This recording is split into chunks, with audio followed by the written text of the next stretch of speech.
एकदम है रिजर्वायर है, उसके अंदर आप कुछ बोटिंग कर दिए आप। हमारे एरिया में समुद्र का एक्सेस नहीं है, तो वो कहते हैं यार बीज मंगवाना पड़ेगा, उनकी मोर्टालिटी रेट का चेक करना फिशरीज पड़ेगा, फिर कौन सा। Department of fisheries government of India के बहुत सारे स्कीम्स अवेलेबल हैं, जिस स्कीम्स के माध्यम से आप स्वरोजगार हो सकते हो। उसमें एक दो स्कीम के नाम बताऊं। एक है प्रधानमंत्री बनाना है। मैं आज की दुनिया में भी देखता हूँ बहुत सारे स्टार्टअप वाले ना पिच डेक बनाते हैं, बहुत कमर्शियली, बहुत एनिमेशन डाल के, बहुत हाई फाई कलर कंस्ट्रेंट डाल के। जिनको कलर देखना है वो कलर ही देखेंगे। नमस्कार साथियों, मेरा नाम है अभिनव कुंडीर, को फाउंडर योर एग्री स्टोरी, और मैं आप सभी का स्वागत करना चाहता हूं हमारी एक नई पहल भारत के उन्नत स्टार्टअप्स। आज हमारे साथ हैं डॉक्टर देवतानु बर्मन। नमस्ते। नमस्कार डॉक्टर देवतानु। और ये नॉर्थ ईस्ट से में त्रिपुरा से हैं। इन्होंने अपना खुद का स्टार्टअप एक्वा डॉक्टर किया है। तो आज हम इनसे जानेंगे कि भारत में फिशरीज़ की क्या-क्या पॉसिबिलिटीज़ बनती हैं, हमारे देश में क्या-क्या नई-नई योजनाएँ आ रही हैं सरकार की तरफ से या प्राइवेट प्लेयर्स की तरफ से फिशरीज़ के बारे में, और किस तरह आप और मैं मिलकर एक फिशरीज़ की स्टार्टअप को स्टार्ट कर सकते हैं। तो आपका बहुत-बहुत स्वागत है। Thank you. तो डॉक्टर देवतानु, इससे पहले कि हम शुरू करें, मैं आपसे रिक्वेस्ट करूँगा कि आप थोड़ा-बहुत अपने एजुकेशन के बारे में हमें बताइए। मैं एक्चुअली बेसिकली नॉर्थ ईस्ट से आता हूँ, मैं त्रिपुरा से हूँ और मैंने 12 के स्टडी के बाद, स्कूल के बाद मैंने एंट्रेंस एग्ज़ाम के माध्यम से फिशरीज़ का कोर्स एनरोल किया था, जिसको बैचलर ऑफ फिशरीज़ कहा जाते हैं। और मैं सेंट्रल एग्रीकल्चर यूनिवर्सिटी मणिपुर के अंडर में फिशरीज़ कॉलेज त्रिपुरा में है, वहाँ से मैंने बैचलर किया। उसके बाद मुझे 2019 में स्कॉलरशिप मिला स्टडी करने के लिए, मास्टर्स गेंट यूनिवर्सिटी बेल्जियम में। अरे वेरी नाइस। फिर मैंने यूरोप से अपना मास्टर्स किया और उस पर्टिकुलर टाइम में मैंने बहुत सारे कंट्रीज़ घूमे विद इन यूरोप और आशियन कंट्रीज़। उससे मुझे थोड़ा बहुत फिशरीज़ को कैसे हम इंडस्ट्री लेवल में लेके जा सकें और कैसे एक आदमी घर के बैकयार्ड में जो एक छोटा तालाब है, उससे कैसे कितना करोड़ों कमा सकते हैं, उसके बारे में थोड़ा मुझे नॉलेज आया। उसके बाद मैंने सोचा ठीक है, मेरे पास तो नॉलेज है मगर मेरे पास इंडस्ट्री के एक्सपोज़र नहीं है। तो मैंने 2012 के बाद, इंडिया लौटने के बाद, मैंने ऐसे तो मल्टीपल एजेंसी में मैं काम किया, मैं एनजीओ में काम किया, मैं लाइवलीहुड सेक्टर में काम किया, मैं डेवलपमेंट एजेंसी के साथ काम किया। उसके बाद मैंने रिसर्च असिस्टेंट के हिसाब से भी काम किया और प्राइवेट सेक्टर के मेरे पास नॉलेज नहीं था, इसलिए मैंने 2012 के अगस्त में बेसिकली एक प्राइवेट कंपनी फिश फीड के ऊपर काम करते हैं, एक एमएनसी में जॉइन किया, उनके साथ 3 साल काम किया। कहाँ पर? मैंने कलकत्ता कलकत्ता। बेस्ड मैंने जॉब लिया था, कंपनी आंध्रा की थी। जी। उसके बाद मैंने काम करते-करते फिर उस कंपनी को 2.5 साल 3 साल के बाद मैंने छोड़ा, फिर फिश मेडिसिन एक कंपनी में भी मैंने काम किया। कलकत्ता बेस्ड था मगर कंपनी की हेडक्वार्टर आंध्रा में ही थी फिर। क्यों हम जानते हैं आंध्रा बेसिकली एक्वा के हब है और वहाँ की आंध्रा में ही ज़्यादातर दवाई, दाना ये सब के फैक्ट्रीज़ है। जी। और मैंने दवाई का काम फिर 2 ढाई साल किया।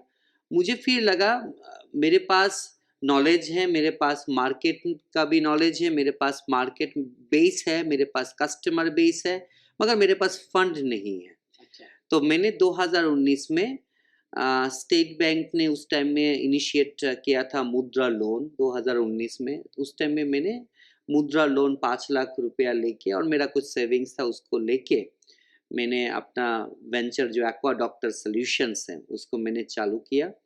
अभी हम लोग लास्ट अभी 6 साल से मार्केट में हैं और हमारे विंग्स और हमारे फुटप्रिंट्स हम लोग बहुत सारे मल्टीपल स्टेट में अभी पेनिट्रेट कर रहे हैं। फुटप्रिंट्स या फिन्स हम बहुत सारे स्टेट। हम मछली के जैसे भी बहुत सारे फिन्स होते हैं, हमारे एक्वा डॉक्टर सॉल्यूशन के भी ऐसे फिन्स और फीदर्स बोल सकते हैं, हम लोग अभी एक्सटेंशन स्टेज में हैं। मगर इसके साथ में भी जो चीज़ हमको सीखने के लिए मिला, सिर्फ़ फिन्स और फीदर्स एक्सटेंशन करने से काम नहीं चलेगा, आदमी को जोड़ने का भी काम करना है। जिसके लिए हम लोग 2024-25 में पूसा कृषि IRI इंस्टीट्यूट से हम लोग को एक ग्रांट मिला 25 लाख का RQI रफ्तार, जी। जिसके माध्यम से हम लोग अभी डिजिटल ऐप के माध्यम से डिजिटल इंडिया का जो मिशन और विजन है उसमें हम लोग डिजिटल फिशरी सेक्टर के भी हम लोग अभी लेके एक ऐप लेके आ रहे हैं, जिसके माध्यम से आपको हम नॉलेज, जिसके माध्यम से हम आपको ई कॉमर्स प्लेटफॉर्म, जिसके माध्यम से आपको हम लोन, इंश्योरेंस और जिसके माध्यम से आपको फाइनेंस की सुविधा भी हम लोग देंगे। तो मछली से रिलेटेड सब कुछ आप लोग डिजिटली हाँ, लेके आ रहे हाँ, हैं। डिजिटली लेके आ रहे हैं। उसका एक ही विज़न है, हम जन-जन के घर के अंदर जाके मछली पालन को पहुँचा नहीं, दें। जन-जन नहीं हो पाएगा, वेजिटेरियन हम जैसे हाँ, वेजिटेरियन बच जाएँगे। तो जो लोग फिशरीज़ लेके सोचते हैं, फिशरीज़ के माध्यम से रोज़गार के साधन ढूँढ रहे हैं और ऐसे भी बहुत जन हैं जो मछली खाते नहीं हैं, मगर उस मछली पालन के माध्यम से दूसरे को भी रोज़गार देने का उनके प्रयास है। उस प्रयास के संग हम लोग भी जोड़ना चाहते हैं। बहुत बढ़िया आपके एक विज़न और मिशन लेके चले आप। और मैं आपके बारे में जब मैंने जानना शुरू किया था, तो आपने स्टार्टिंग में बताया कि मैंने इस तरह पढ़ाई की, फिशरीज़ में आपने कोर्स किया एक एग्ज़ाम देने के बाद। तो एक आज का जो युवा है, मतलब वो किसी भी शहर से हो सकता है, आपके पास फिशरीज़ की नॉलेज थी। मैं बात करता हूँ कि नॉर्थ ईस्ट की ना बात करके, मैं अगर नॉर्थ इंडिया की बात करूँ, मैं छोटे शहरों की बात करूँ, मैं यूपी के जैसे मैं सहारनपुर से हूँ। तो क्या आपका फैमिली बैकग्राउंड ऐसा था कि आपको फिशरीज़ में जाने का मन किया, या कोई ऐसा मोमेंट आया जिससे आपको मन किया कि यार इसमें जाना चाहिए? एक्चुअली मेरे फैमिली बैकग्राउंड फिशरीज़ से है, अच्छा। तो मेरे खून में भी मछली है, काम में भी मछली है और मेरे फ़ोरफ़ादर्स फिशरीज़ करते थे। अच्छा, वो लोग मछुआरे बिज़नेस थे। हाँ, मछुआरे थे, मगर वो लोग इस टाइप के बिज़नेस नहीं करते थे। मैं फर्स्ट जनरेशन वाला बिज़नेस वाला आदमी हूँ घर के और मैं अभी लास्ट 3-4 कंपनी मेरा अभी है, तो मैं काइंड ऑफ अभी सीरियल एंटरप्रेन्योर हूँ on very nice. Fisheries aspect. और मेरे पापा वेटरनरियन डॉक्टर थे, अच्छा। मेरे छोटे भाई सिविल इंजीनियर हैं।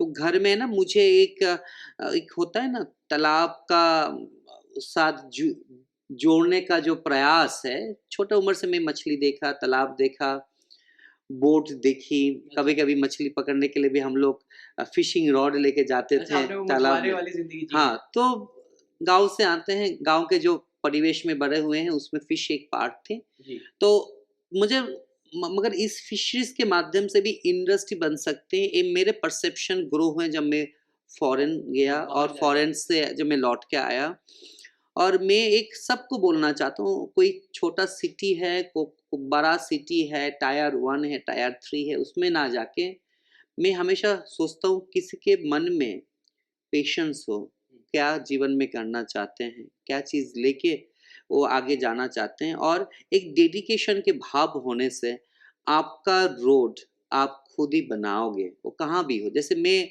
छोटा-सा एक गाँव से आता हूँ, वो भी अगरतला मेन सिटी से 65 किलोमीटर दूर में रिमोट एरिया से आते हैं। रिमोट एरिया से आता हूँ, वहाँ से आके फिर बंगाल में ना मैं किसी को जानता हूँ, ना कोई मेरे पास में खड़े थे जो मुझे इनिशियल स्टेज में हेल्प करे। मैं अकेला बंगाल आके प्राइवेट जॉब किया 5 से 6 साल, फिर खुद का एक आइडेंटिटी क्राइसिस था। मैं तब सोचा मेरा कि एक आइडेंटिटी बनाऊँ इंडस्ट्री में, फिर धीमा-धीमा करके अपना एक आइडेंटिटी बनाया। खुद से मैंने अपना एक कंपनी फ़ॉर्म किया, खुद से सब कुछ किया। अभी जैसे मैं थोड़ा-सा बड़ा हुआ हूँ, अभी आदमी मेरे साथ जोड़ते रहते हैं, आदमी का एक पहचान हो गया, आदमी मेरे बारे में जानते हैं, आदमी अभी काम के बारे में जानते हैं, मेरे बारे में जानते हैं। तो अभी है ना मेरा ब्लड वाले रिलेशनशिप है, मेरा जो कस्टमर वाले रिलेशनशिप वो काफ़ी बड़ा है। तो फैमिली बन अब अभी मेरा बहुत बड़ा फैमिली हो गया। मैं पहले अकेले था, अभी मेरा बहुत बड़ा फैमिली है। तो इसलिए ना मैं हमेशा सोचता हूँ पेशेंस और डेडिकेशन आपके मिशन और विज़न तक आपको लेके जाएँगे और आपको है ना सिर्फ़ बोट में बैठ के सिर्फ़ उस मिशन और विज़न में ना बोट चला के जाना है, थकना नहीं है ना? जीना है तो जान आपके हथेली में होनी चाहिए। हाथ में होना चाहिए और उसको लेके आपको आगे लेके चलना है। आप बोट में चल दीजिए, किनारा कहीं तो मिल जाएगा। ये बहुत अच्छी सोच है। आज का अगर यूथ, आज का युवा ये समझ पाए ना कि एक काम पकड़ो, और जैसे मछुआरा निकल जाता है कि मैं मछली पकड़ के लाऊँगा, वो काँटा लेके बैठ जाता है, वो पेशेंस रखता है, वो स्ट्रैटेजी बनाता है और लेकर आता है। तो उस तरह अगर आज का यूथ भी एक प्रोफ़ेशन पकड़े it could be entrepreneurship, it could be their own job profession, because कोई भी छोटी चीज़ या बड़ी चीज़ नहीं है, बट उनके इंटरेस्ट की कोई चीज़ पकड़े और उसको पकड़ के लेके आए तो बहुत कुछ कर सकता है। दैट्स वेरी राइट अप्रोच जो हमारे यूथ को आज अपनानी चाहिए। और इसमें देवतानु जी, जैसे आपने मेंशन किया कि आपकी बहुत सारी कंपनीज हैं, तो आपने एक एम्पायर बनाने की कोशिश की है, तो उसके बारे में हम थोड़ी देर में जानेंगे। पर मैं ये जानना चाहता हूँ कि आज का एक मिडिल क्लास या फिर एक गांव का लड़का अगर ये सपना देखता है तो वो किस तरह शुरू करे। हम हर डिटेल पे जाएंगे धीरे धीरे, पर अ, एक बंदा जो गांव में देख रहा हो आज आपका पॉडकास्ट या आपका वीडियो, और वो ये सोच रहा हो कि हाँ यार मैं भी कुछ कर सकता हूँ, तो उसको फर्स्ट स्टेप क्या लेना चाहिए? क्या उसको कोई कोर्स करना चाहिए क्या? और आपके कोर्स के अलावा ओके। सरकारी कोई गवर्नमेंट अपॉर्चुनिटी हो, या फिर जैसे आपने, जब आपके कोर्स अवेलेबल नहीं थे, आपने क्या रास्ता चूज़ किया? तो आप उसका थोड़ा हमें बताइए। मैं हमेशा ना सोचता हूँ, शिक्षा वही शिक्षा बेस्ट मीन्स एजुकेशन होते हैं जो आप डायरेक्ट फार्मर से सीखो। Very nice. और फार्मर जीवन के सबसे बड़ा गुरु होते हैं, जो अपना जीवन तिल-तिल करके उसको आगे लेके जाते हैं। जय जवान जय किसान। हाँ, जय जवान जय किसान का ही है। तो इसलिए मैं हर किसी को बोलूँगा, आप कोई भी हो, आप आज डेयरी के बारे में सोचो, फिशरीज़ के बारे में सोचो, हनी बी कीपिंग के बारे में सोचो, कोई भी सेक्टर हो एग्रीकल्चर अलाइड के, आप बढ़िया एक फार्मर को पकड़ो। उनके पास आप जाओ, उनके फार्म में आप बोलो मैं आपके साथ जुड़ के कुछ सीखना चाहता हूँ। इंटर्नशिप करो तो आप कहाँ करें? इंटर्नशिप करो, नहीं तो जॉब कर लो। आप आपके पास बीएससी का डिग्री है मगर उस पर्टिकुलर सेक्टर का नहीं है, आपको डिग्री की ज़रूरत नहीं है। Practical knowledge can makes more money than a book. नहीं, दैट्स वेरी नाइस। सो मैं हर किसी को हमेशा वही बोलता हूँ, जीवन में ना साधन हुँ। 2 टाइप के होते हैं। एक साधन जो हाथ में ईज़िली मिल जाते हैं और एक साधन जो आपको है ना हर दिन जुगाड़ कर के आप उसका ना बुक बना सको। मेहनत कर हाँ, के आप मेहनत कमाओ। करके। तो जब आप मेहनत करके कुछ सीखोगे ना, उसका कोई विकल्प नहीं होते हैं और जब जिसका कोई विकल्प ना हो, उससे आप एम्पायर बना सकते हैं। That's very nice. एक किसान उतनी ही मेहनत कर रहा है, बल्कि उससे ज़्यादा कर रहा है जितना एक कॉर्पोरेट एम्प्लॉय कर रहा है। जो हम अगर सच सच में सोचें, कॉर्पोरेट एम्प्लॉय का बस ये है कि वो अपना पढ़ लिया समय से, उसको एक जॉब मिल गई, उसको एक अपॉर्चुनिटी मिल गई, उसने वो ट्रैक पकड़ लिया। एंड एक किसान, उसको वो अपॉर्चुनिटीज़ नहीं मिली, वो गाँव से बाहर नहीं निकल पाया, या एजुकेशन अपॉर्चुनिटीज़ थी, वो उसे ग्रैब नहीं कर पाया, पर फावड़ा चला रहा है, खेत में जा रहा है, सिंचाई कर रहा है, फसलों का पता कर रहा है, पूसा जैसी संस्थानों में जाके बीज लेके आ रहा है, तो मेहनत वो भी कर रहा है। अगर आप सीखना चाहते हैं, जैसे आपने अभी एग्जांपल दिया, और एक किसान के पास जाके अगर आप बैठें, उसको समझें, उसके बिजनेस मॉडल को समझें, और उस पे फिर आप अपना बिजनेस मॉडल बनाए हो जिसमें उसकी सहायता हो पाए, तो दैट्स द बेस्ट प्रैक्टिस। हाँ, मैं उसके साथ जस्ट थोड़ा-सा एडिशन करना चाहता हूँ। पहले हम लोग को ना सरस्वती का वंदना करना चाहिए। लक्ष्मी जी उसके बाद ऐसे ही आ जाएँगे। आज की दुनिया में जितने सारे नया जनरेशन के बंदे आ रहे हैं, पहले लक्ष्मी जी कैसे आएँगे उसके ऊपर फ़ोकस करते हैं। सरस्वती के वंदना बाद में छोड़ देते हैं। ये मैंने जीवन में हमेशा यही सीखा हूँ, जितना ज्ञान हम दूसरे से लेंगे, थोड़ा बहुत मेरा भी ज्ञान के भंडार बड़े होंगे और थोड़ा-सा ज्ञान मैं भी दूसरे को दूँ, जिससे है ना मेरा रिलेशनशिप बने। एग्रीटेक सेक्टर जो पूरा होते हैं ना, उसमें रिलेशन का बंधन होना चाहिए। बंधन आपके ऐसे हो जो कोई भी चीज़ आ जाए ना वो ना टूटे। तभी आप जाके आप उस फार्मर से भी कमा सकते हो, आपकी भी इनोवेशन वो फार्मर ईज़िली एक्सेप्ट करेंगे, मगर उसके पहले आपको वंदना करके सरस्वती जी का नॉलेज को गेन करके रिलेशनशिप के ऊपर फ़ोकस करना चाहिए। That's very true. और जैसे आपने एक मेंशन किया कि पहले सरस्वती माता की पूजा करें, सरस्वती माँ को पूजें, तो इसमें आप बताएँगे कि फिशरी से रिलेटेड जो ज्ञान है, जो इन्फॉर्मेशन है और जो रिसर्च है, वो आज का युवा कहाँ से ले सकता है? क्या यूट्यूब चैनल्स हैं? देखिए, आज की दुनिया में जिस ज़माने से आया हूँ, अभी के स्टेज में आज की दुनिया का है ना, गूगल बाबा सब कुछ बोलते हैं। जी। मगर मैं हमेशा बोलूँगा एग्रीटेक डिजिटल प्लेटफ़ॉर्म में ग्रो नहीं होता। ओके। एग्रीटेक वाले जो हैं, वो पैसा यूट्यूब से नहीं बना सकते हैं। यूट्यूब का कोई फार्मर का देख लिया ऐसे-ऐसे मछली छोड़ें, ऐसे-ऐसे हो गया, 2 महीने के बाद देखा मछली हो गया 5 किलो, संभव नहीं है। आप लोग हर डिस्ट्रिक्ट में एक कृषि विज्ञान केंद्र है जिसको जी। केबीके कहा जाते हैं, और हर स्टेट में अभी फिशरीज का कॉलेजेस और यूनिवर्सिटीज अवेलेबल हैं। आप वहाँ जाइए, वहाँ के जो एक्सपर्ट्स हैं उनसे बात करिए, उनके बारे में जाइए, और हर यूनिवर्सिटी के अंदर उनके डेमो फार्म होते हैं, फार्म होते हैं। वहाँ पर जाइए, वो लोग क्या-क्या टेक्नोलॉजी कर रहे हैं, कैसे कर रहे हैं, उनके बारे में जानिए। फिर जा समझने के बाद यूट्यूब बाबा को भी बोलिए क्या-क्या चीज़ उसमें अवेलेबल है, कहाँ-कहाँ दुनिया में मेरे गाँव के बाहर और नज़दीक के गाँव में आदमी लोग क्या और क्या कर रहे हैं, अपना स्टेट छोड़ के बाहर स्टेट में क्या हो रहा है, उसका नॉलेज को गेन करके आप ना एक प्रयास रखिए, हाँ, मैंने सब ज्ञान ले लिया, मेरे पास छोटा-सा एक तालाब है, मैं है ना 5-6 महीना उसमें खुद ट्राई करूँ, खुद फॉलो करूँ और उसको एग्ज़ीक्यूशन मॉडल में डाल के उससे मैं कुछ अर्न कर सकूँ क्या, उसको मैं प्रयास करूँ। मैं जीवन में एक ही चीज़ सीखा हूँ, हर स्टेप आप देते रहो और हर स्टेप में आप गिरते रहो। जितने आप गिरोगे, उतने आप समझदार बनोगे, उतने ज़्यादा आप स्मार्ट किसान बनोगे, उतने ज़्यादा आप स्मार्ट अर्निंग के बारे में तब जाके सोच पाओगे। इसलिए नहीं, पहले दिन आप मत सोचो जितना लगा दे उसका पूँजी आ जाए, पहले दिन ऐसे सोचो मैं पूँजी लगा ले उसमें मैं कितना जानकारी लूँ और उस जानकारी के बेस करके मैं नेक्स्ट सीज़न और नेक्स्ट क्रॉपिंग साइकिल में मैं कैसे कितना ज़्यादा पैसा बना सकूँ। नहीं, ये बिल्कुल सही डायरेक्शन आपने दी है क्योंकि मैं जैसे किसानों से बात करता हूँ, तो उनका जो सबसे पहला डाउट आता है हमारे एरिया में समुद्र का एक्सेस नहीं है।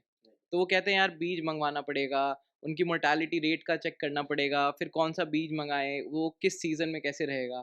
तो बहुत कन्फ्यूज़न्स होते हैं। फिर यूट्यूब पे जाते हैं, गूगल बाबा से पूछते हैं कि क्या करना चाहिए और कन्फ्यूज़ हो जाते हैं। पर आपने जो एक आइडिया दिया कि कृषि विज्ञान केंद्रों पे जाइए या यूनिवर्सिटीज़ में जाइए और वहाँ किसी एक्सपर्ट से आप सलाह लीजिए, तो आई थिंक यही पहला हमें स्टेप लेना चाहिए। और आपने जैसे दूसरा कहा कि डेमो पॉन्ड इन यूनिवर्सिटीज़ में या इन कृषि विज्ञान केंद्रों में होते हैं।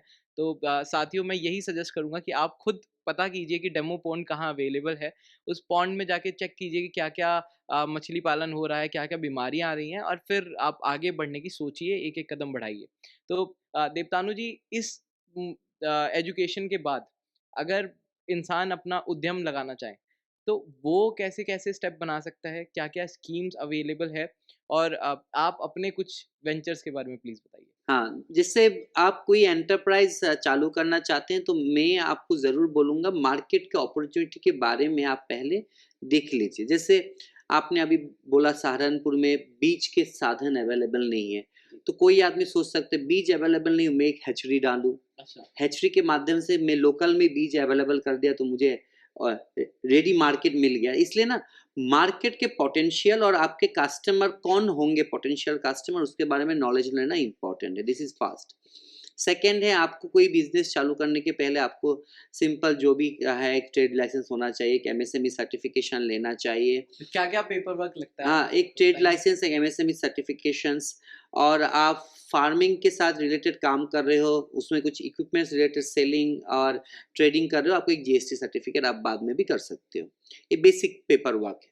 उसके बाद आज के दिन में कोई भी आदमी बिज़नेस करना चाहते हैं इस पर्टिकुलर फिशरीज़ सेक्टर में, fisheries department of fisheries government of India के बहुत सारे स्कीम्स अवेलेबल हैं, जिस स्कीम्स के माध्यम से आप स्वरोजगार हो सकते हो। उसमें 1-2 स्कीम के नाम बताऊँ, एक है प्रधानमंत्री मत्स्य संपद योजना और एक है प्रधानमंत्री मत्स्य कृषि साहायता योजना, जो अभी नया मार्च से अभी चालू हुए हैं। इसी साल हाँ, 2025 हाँ, में? हाँ, हाँ, अच्छा। 2025 में आए हैं वो स्कीम।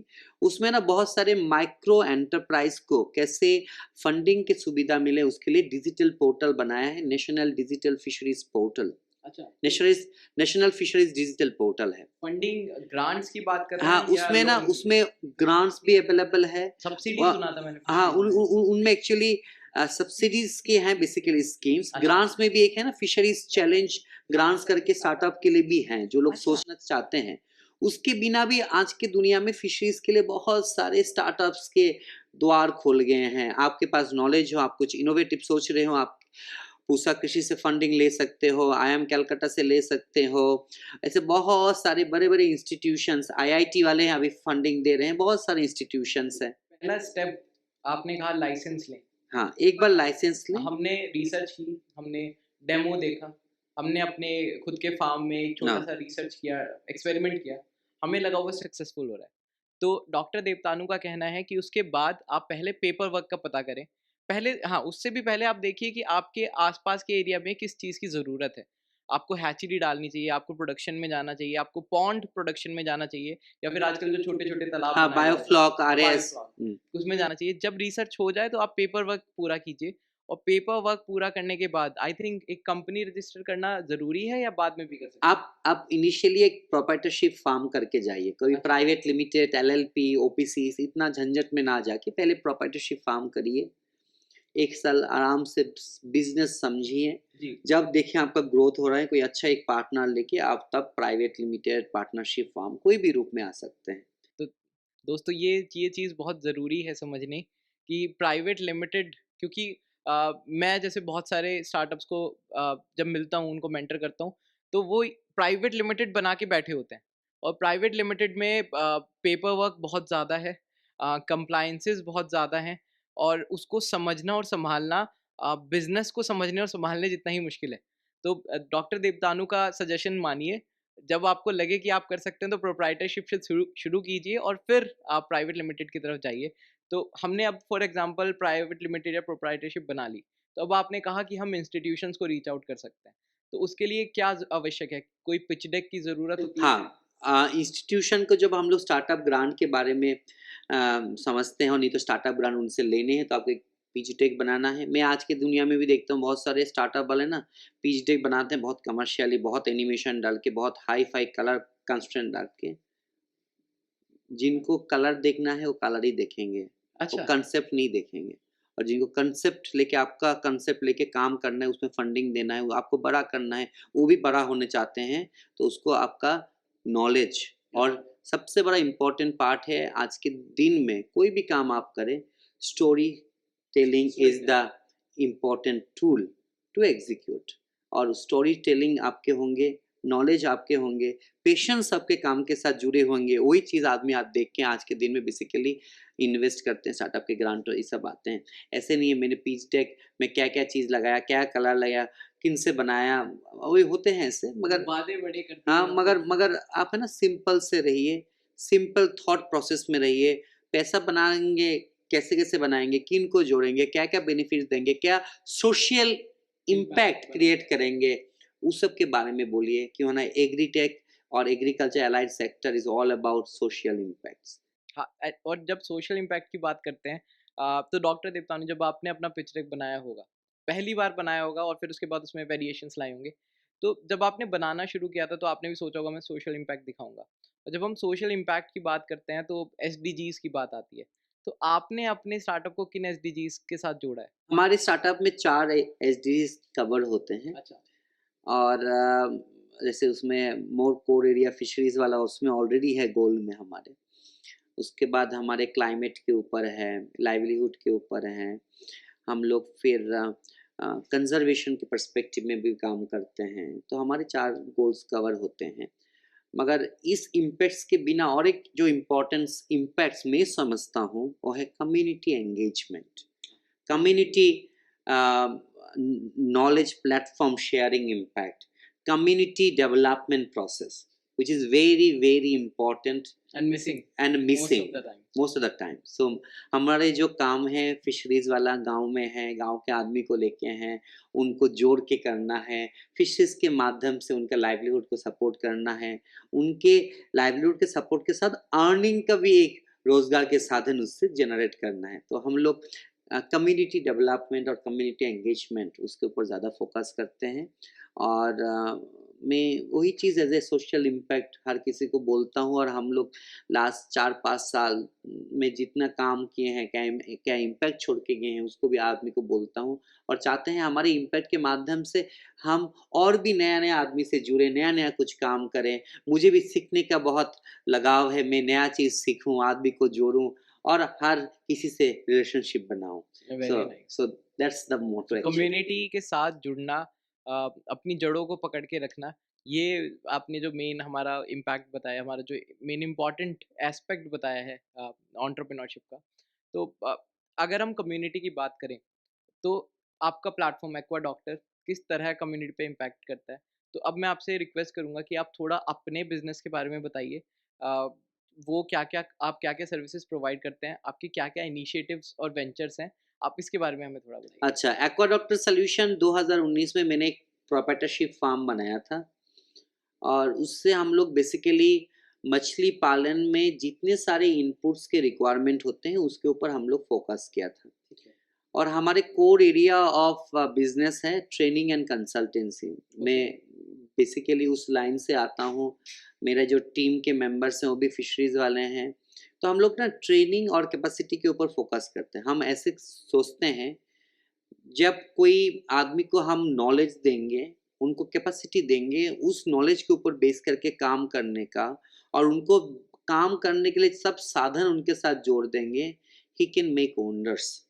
और हम लोग वैसे ही करते हैं, तो हम लोग fish seed, fish feed, fish medicines, fish equipments, training, consultancy, fish value added product, high tech farming जैसे solar clean tech based aquaculture solutions जिसमें solar dryer, freezer, aerator, solar pumps, उसके बाद water testing kit facility, soil testing, microbial testing facility, sensor based instruments. उसके बाद हमारे aqua tourism development के ऊपर भी हम लोग अभी काम कर रहे हैं। एक्वा टूरिज़्म में क्या पॉसिबिलिटीज़ है? मतलब ये बाकी तो कोर एरियाज़ हो गए फिशरीज़ के जो हम सबको पता है। अ, किसी ने भी फिश फार्मर से जुड़ के काम किया हो या उनको जाना हो तो ये सब सुने हैं इक्विपमेंट्स। एक्वा टूरिज़्म क्या होता है? एक्वा टूरिज़्म है आपके पास एक बहुत बड़ा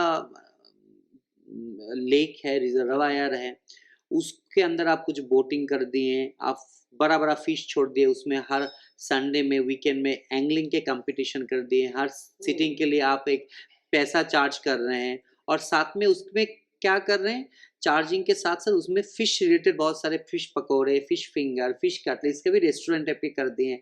आप कुछ कॉटेज भी बना सकते हैं आदमी जहाँ पर रात में जाके रुक भी सकें। तो इस टाइप के ना टूरिज़्म जो फिशरीज़ रिलेटेड हो, तालाब रिलेटेड हो और तालाब के ऊपर फ़ोकस में हो, उसको हम लोग अभी प्रमोट कर रहे हैं विलेज लेवल में और कम्युनिटी लेवल में। इंडिया में है ये कहीं? हाँ, हाँ, इंडिया में बहुत सारे हैं, गाज़ियाबाद में भी एक जन अच्छा। किए हैं, पीवीआर एक्वा करके, रजनीश भाई उनके भी एक है वाटर पार्क बनाए हैं।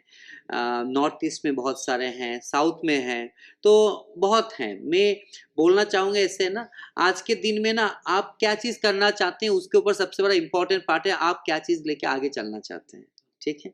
और उसको उस ढंग से आप जैसे एग्ज़ीक्यूट करेंगे, उस ढंग से आप बड़ा हो सकते हैं। तो एक्वा डॉक्टर सॉल्यूशन में हम लोग ये करते हैं।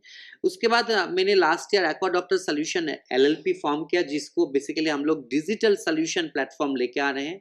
Digital platform for fisheries okay. जिसके माध्यम से आप हर कोई चीज़ फिशरीज रिलेटेड हो नियर फ्यूचर में will be also coming with HR solution for fisheries अच्छा पीपल। सॉल्यूशन। अच्छा। तो जिनको फिशरीज में इंडस्ट्री खोलना है उनको बंदे चाहिए so will be also coming up with the HR solution with that. तो हम लोग ऐप वाले नया एक कंपनी में लेके आए हैं एक्वाडॉक्टर सॉल्यूशन एलएलपी। उसके बाद मेरे पास और एक कंपनी जिसके नाम है Burman aqua cleans private limited जिसमें बेसिकली हम लोग आर&डी के काम कर रहे हैं। हम लोग अभी काम कर रहे हैं डीसैलिनेशन वाटर फिल्ट्रेशन के ऊपर। ओके। उसके बाद काम कर रहे हैं clean tech based solutions for fisheries and aquaculture. उसके बाद काम कर रहे हैं कॉस्मेटिक इंडस्ट्री के ऊपर। फिशरीज़ से कॉस्मेटिक हाँ, इंडस्ट्री। फिश से कुछ प्रोडक्ट एक्सट्रैक्ट करके हम लोग उसमें साबुन, अच्छा। मॉइस्चराइजिंग क्रीम इस टाइप के अभी काम हम लोग चालू किए हैं। तो फिशरीज़ से रिलेटेड मैंने खाने की फूड इंडस्ट्री में इम्पैक्ट तो सुना था। Caviar I think is one of the most expensive extract from a fish. But cosmetic industry I am also a little bit excited for the people. Again, I don't know if it would be helpful for me or people like me, but again, for a lot of people But it would be. this product will be helping you to control, your age, अच्छा, marks reverse and all ageing की sense. बात कर So रहे हैं आप। reverse aging. So it's like a anti-aging cream we are making out of it. Very nice. तो जैसे आप ये रिसर्च कर रहे हैं, आप इतने सारे प्रोजेक्ट्स कर रहे हैं, नॉट एग्जैक्ट नंबर्स बट आप थोड़ा बता पाएँगे कि आपने जब कमाना शुरू किया, तो वो रेवेन्यू किस रेंज में वेरी करता है? और मैंने 2019 में बेसिकली काम चालू किया था। उस टाइम में मेरे रेवेन्यू थे 15-20 लाख। उसके बाद कोविड आ गया 2 साल। मगर कोविड में भी हम लोग है ना अच्छा खासा बिज़नेस किए थे 48 लैक्स टू 52 लैक्स। अच्छा, कोविड में, क्यों हमारे काम है ना फ़ोन बेस्ड है ज़्यादातर। तो हाँ। आदमी जोड़ के क्या करना है, क्या नहीं है, सामान उनके पास पहुँचा देना, ये सब वाले काम है। फिर last 3 years we have make very tremendous growth. हम लोग उसके बाद last financial year we have crossed 1 C R of business. That's very This financial year we will be crossing 1.2 CR. So we are creating impact, and all the impacts which we are creating, इसका basic श्रेय जाते हैं मेरे जो customers हैं, मेरे जो farming community हैं और मेरे जो फार्मर्स हैं, जो हमें और हमारे एक्वा डॉक्टर सोल्यूशन के जो ब्रांड है उसको ट्रस्ट करते हैं, फैमिली की तरह एक फैमिली की तरह। आज के पॉडकास्ट में जो हमें मेन चीज़ सीखने को मिली डॉक्टर वर्मन से, पहली चीज़, एजुकेशन मैटर करती है। आपको जिस फील्ड में जाना है उसके बारे में एजुकेशन ज़रूरी है। डिग्री मैटर नहीं करती, पर आपको प्रैक्टिकल नॉलेज, आपको उसके बारे में रिसर्च और आपको उसके बारे में एटलीस्ट एक्सपर्ट्स की जो एक विजन है वो पता होना चाहिए। तो that's number one. Number two, सबसे इम्पॉर्टेंट थिंग कि कंपनी को कंपनी की तरह ना देख के एक फैमिली की तरह, एक कम्युनिटी बिल्डिंग की तरफ देखें, तो हम ज़्यादा बड़ा इम्पैक्ट डाल सकते हैं। और एक छोटा मिडिल क्लास फैमिली से निकल के लड़का फॉरेन जाके पढ़ाई कर सकता है और करोड़ों में बिजनेस बना सकता है, मछली पालन में भी। So there are unlimited possibilities, and that is what we like to bring through our Unnat startups initiative. आप भी अपना स्टार्टअप कर सकते हैं, आप भी डॉक्टर बर्मन से जुड़ सकते हैं। इनकी डिटेल्स हमारे पेज पर आपको मिल जाएंगी, इस वीडियो के एंड में आपको मिल जाएंगी। एंड हमेशा कोशिश कीजिए कि एक्सपर्ट्स या फिर नए एंटरप्रेन्योर्स के साथ जुड़ें, उनसे जानें कि क्या-क्या नई-नई टेक्नोलॉजीज़ आ रही हैं, नए-नए इनिशिएटिव्स आ रहे हैं गवर्नमेंट के। सब्सिडीज़ के बारे में हम थोड़ा बात नहीं कर पाए, पर इन्होंने नाम बताए हैं कुछ इनिशिएटिव्स के, आप वो गूगल कर सकते हैं।